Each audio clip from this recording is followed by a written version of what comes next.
SNP making up their own genders. It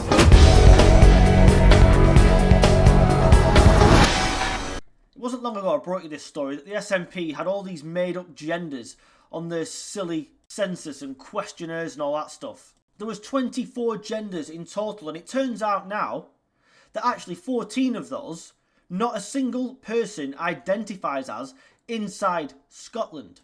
The SNP's Equality Minister came out and said that the devolved administration believes there are only 2 genders, but they'd put 24 on there because they were the most common answers on the census. Well, that isn't true, is it? That's absolute rubbish, because they've now discovered that 14 of them aren't even used. It's like she and the devolved administration have sat there and gone, oh dear, that's not enough, is it? 10 genders? Oh no, think of some more, chuck them all on there. Let's think of some stuff that doesn't even exist.